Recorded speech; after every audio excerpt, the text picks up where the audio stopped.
নমস্কার, দেখছেন কলকাতা টিভি। আপনাদের সঙ্গে আমি মধুবন্তী। শুরু করছি সংবাদ সারাদিন। কংগ্রেসের রাজ্যসভার সাংসদ অভিষেক মানু সিংভির আসনের পাশে টাকা উদ্ধার। 50,000 টাকা মূল্যের 500 টাকার নোট পাওয়া গেছে। ওই টাকা উদ্ধার নিয়ে জলঘোলা রাজ্যসভার চেয়ারম্যান জগদীপ ধনকরের তদন্ত কমিটি করার নির্দেশ। কংগ্রেসের রাজ্যসভার সাংসদ অভিষেক মানু সিংভি টাকা উদ্ধারের ঘটনায় জড়িত তিনি। 50,000 টাকা মূল্যের 500 টাকার নোট পাওয়া গিয়েছে।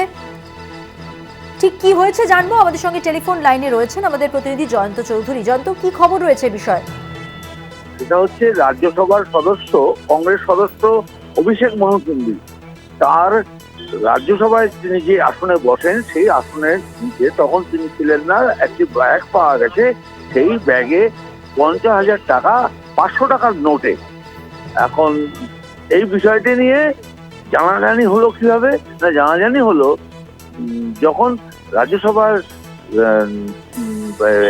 চেয়ারপারসন যিনি অর্থাৎ জগদীপ ধনকর, তিনি যখন জানালেন রাজ্যসভাকে যে এরকম একটি জিনিস পাওয়া গেছে এবং সেই নিয়ে তদন্ত হচ্ছে, এবং ইতিমধ্যেই সেটা যে একটা রাজনীতির জলঘোলা শুরু হয়ে গেছে কিছু জানার আগেই। সেটা হচ্ছে জগৎ প্রসাদ নাড্ডা, জেপি নাড্ডা, বিজেপি সর্বভারতীয় সভাপতি, তিনি ইতিমধ্যেই সংসদে এই ঘটনার নিন্দা করেছেন এবং প্রায় ধরেই নেওয়া হয়েছে যে তার আসনের তলা থেকে, অর্থাৎ তিনি টাকাটি রেখেছিলেন বা কিছু। তো আমরা জানি যে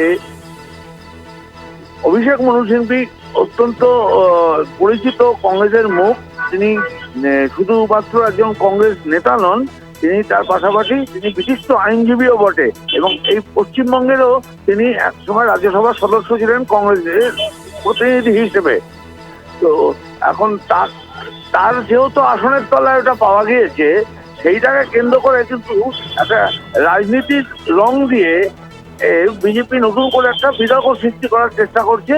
কারণ দলের সর্বভারতীয় সভাপতি যখন এই নিয়ে রাজ্যসভায় সরব হয়েছেন এবং তাতেই একটা সন্দেহ দেখা দিচ্ছে। এখনো পর্যন্ত জানা যায়নি কংগ্রেস এই ব্যাপারে কি বলছেন, এখনো সেটা জানা যায়নি।